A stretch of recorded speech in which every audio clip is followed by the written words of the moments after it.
जी जनाब, क्या हाल है आपके? अच्छा, इन्फ्लेशन डाटा आज आया है सुबह कनाडा का अक्टूबर के मंथ का, जिसके मुताबिक जो इन्फ्लेशन है वो थोड़ी सी ऊपर चली गई है, 2%। ओके, 1.7 थी लास्ट मंथ, 2% ऊपर चली गई है। तो अब लोग कह रहे हैं कि क्या बैंक ऑफ कनाडा जो है अपना रेट कटिंग साइकिल स्लो कर देगा? मेरे ख्याल में नहीं। उसकी वजह ये है कि अगर हम इन्फ्लेशन को देखते हैं तो जिस तरह से इन्फ्लेशन मेजर किया जाता है ना, वो है CPI, यानी कि कंज्यूमर प्राइस इंडेक्स। उसमें कुछ सिलेक्टेड चीज़ें होती हैं, वो उसकी प्राइस डिफरेंस को मेजर करते हैं और उससे वो आपको दिखाते हैं कि भाई इन्फ्लेशन 2% है, लेकिन it is highly manipulated number. ठीक है। और अगर हम इन्फ्लेशन को देखते हैं तो उसमें जो चीज़ बढ़ रही है वो है शेल्टर एंड फूड। बाकी सारी चीज़ें नीचे जा रही हैं। एनर्जी जो सबसे बड़ा ड्राइवर है इन्फ्लेशन को कम करने का इस वक्त, वो काफ़ी नीचे है क्योंकि ऑयल प्राइस कम हो रही है। ठीक है। ऑयल प्राइस कभी भी ऊपर जा सकती है। इंटरनेशनल मार्केट में इस वक्त ऑयल कम सस्ता हुआ है, इसकी वजह से एनर्जी प्राइसेस नीचे हैं, लेकिन it can go up any time. ठीक है। लेकिन बात यह है कि ये जो CPI इन्फ्लेशन आई भी है ना, इट इज़ हाईली मैनिपुलेटेड। अगर आपने अपनी फाइनेंसेस को मेजर करने के लिए ये चेक करना है कि आपकी प्रोडक्टिविटी कितनी लॉस हो रही है in the form of inflation, तो आपको देखना चाहिए करेंसी डिबेसमेंट। करेंसी डिबेसमेंट का मतलब ये है कि कितनी करेंसी प्रिंट हो रही है। ठीक है, कितनी करेंसी सिस्टम में आ रही है। That's the true measure of inflation. ये जो CPI है ना, ये सिर्फ ड्रामा करने के लिए इन्होंने बनाया हुआ है कि भाई देखो CPI को हम कंट्रोल कर रहे हैं और इन्फ्लेशन इससे कंट्रोल हो रही है। That's total BS। जो परचेजिंग पावर आप लूज़ कर रहे हैं ना, वो है करेंसी की प्रिंटिंग।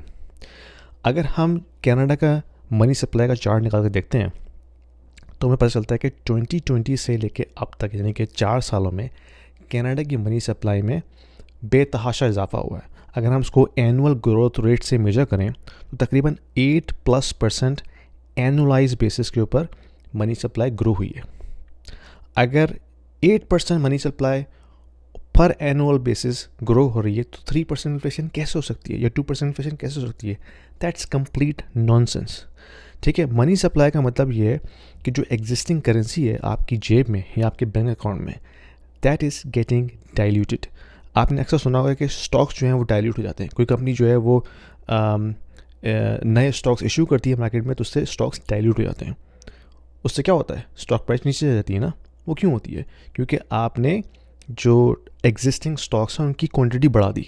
तो इसी तरह जब आप एग्जिस्टिंग मनी सप्लाई है उसकी क्वांटिटी बढ़ाते हैं तो जो मनी की अपनी वर्थ है वो गिर जाती है against goods and services. Unless आप गुड्स एंड सर्विसेज को भी उस हिसाब से प्रोड्यूस कर रहे हो। ठीक है। अगर आपकी इकॉनमी जो है 5% पे ग्रो कर रही है, फिर वो मनी सप्लाई जो है इतना मैटर नहीं करती ना, क्योंकि ग्रोथ भी हो रही है।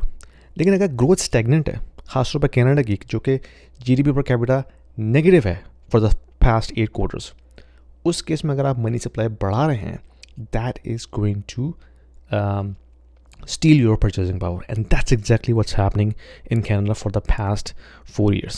ठीक है। 4 साल में देखें एनुअलाइज 8% मनी प्रिंटिंग है। That means you are literally losing 8% on annualise basis your purchasing power.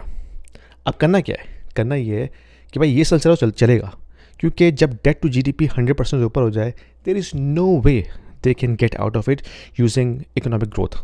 तो उनको पैसा छापना ही पड़ेगा। एक यही तरीका है फाइनेंशियल रिप्रेशन, जिससे वो अपना डेट कम करेंगे। तो that means it is going to continue. आपने क्या करना है? आपने वो एसेट्स बाय करने हैं जो कि इस मनी प्रिंटिंग के अगेंस्ट अपने आप को हैच करें।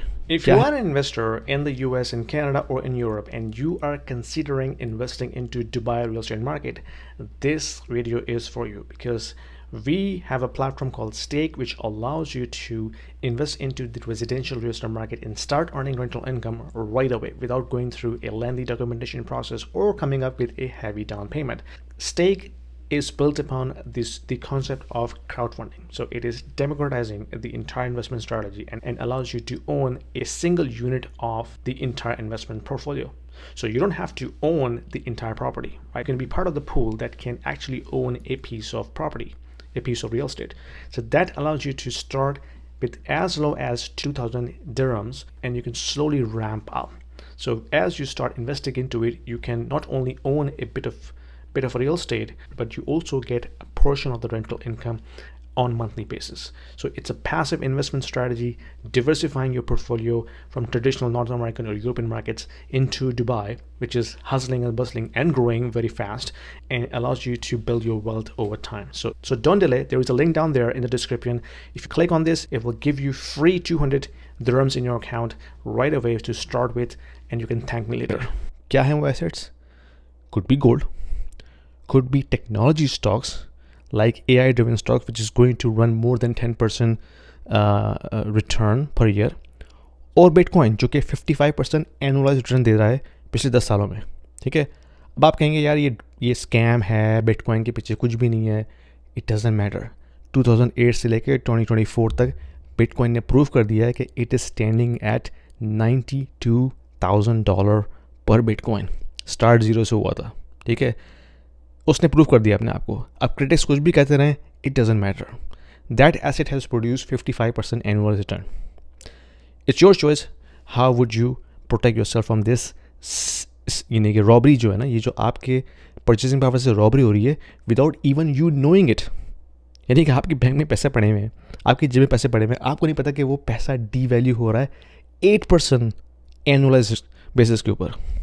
The choice is yours. पसंद है वीडियो शेयर कीजिए और लाइक ज़रूर कीजिएगा. Thank you.